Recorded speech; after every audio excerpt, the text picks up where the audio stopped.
Welcome to IP classes again. Last time हमने waterfall model को discuss किया था। आज जो हम डिस्कस करने वाले हैं, हमारा जो अगला मॉडल है that is the evolutionary model. Evolutionary model जो है वो वाटरफॉल मॉडल के बेसिस पर ही वर्क करता है। वाटरफॉल मॉडल के जितने भी फेसेस हैं, जैसे सॉफ्टवेयर स्पेसिफिकेशन है, डेवलपमेंट है, वैलिडेशन है, टेस्टिंग है, ये सारे फेसेस यहाँ भी अप्लाई होते हैं।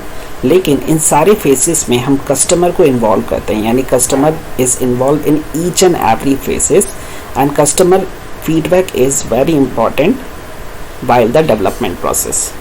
क्योंकि जब तक कस्टमर एक फेस से सेटिस्फाइड नहीं हो जाता तब तक हम दूसरे फेस में इन्वॉल्व नहीं होते हैं।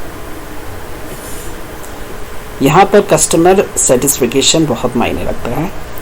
तो सबसे पहले इसमें जो कॉन्करेंट एक्टिविटीज़ होती हैं, आउटलाइन डिस्क्रिप्शन होता है। आउटलाइन डिस्क्रिप्शन में सबसे पहले यूज़र जो है अपनी रिक्वायरमेंट बताता है और रिक्वायरमेंट के बेसिस पर हम सेकंड फेज़ पे आते हैं, डेवलपमेंट फेज़, यानी हम उस सॉफ्टवेयर को डायरेक्टली डेवलप करना स्टार्ट करते हैं without any modelling technique. Development के बाद फिर से कोई स्पेसिफिकेशन आता है, यानी हम कस्टमर को इन्वॉल्व करते हैं, उसकी कोई और रिक्वायरमेंट आती है और उस रिक्वायरमेंट के बेसिस पे हम दोबारा डेवलपमेंट फेज में जाके उस फेसेस में चेंजेस अप्लाई करते हैं।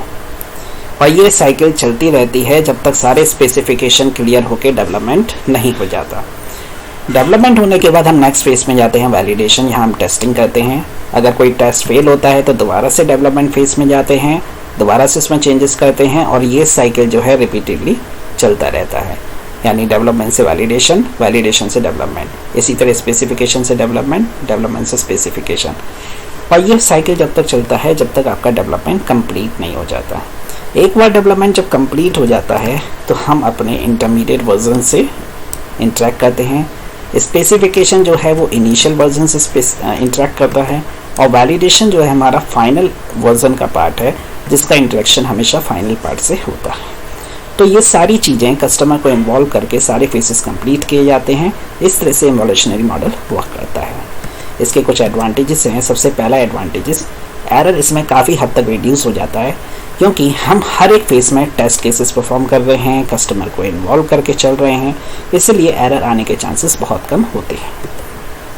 दूसरा, यूज़र सेटिस्फिकेशन, क्योंकि यूज़र को आप हर एक फेस में इन्वॉल्व कर रहे हो और सारा काम यूज़र की रिक्वायरमेंट के अकॉर्डिंग ही हो रहा है, इसलिए हमें टोटल यूज़र सेटिस्फिकेशन इस मॉडल के थ्रू मिल सकता है।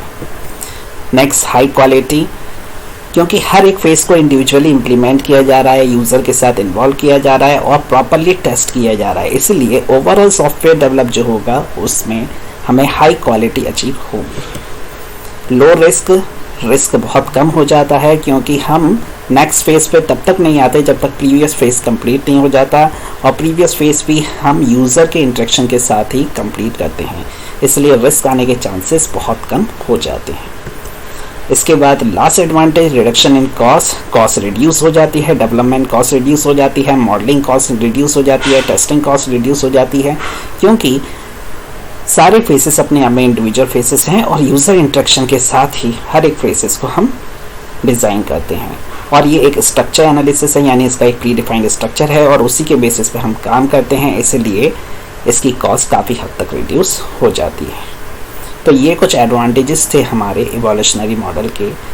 नेक्स्ट क्लास में हम डिस्कस करेंगे कुछ डिसएडवांटेजेस इवोल्यूशनरी मॉडल के, कि इसमें क्या क्या डिसएडवांटेजेस थे जिसकी वजह से इसको हर जगह हम अप्लाई नहीं कर सकते। Thank you.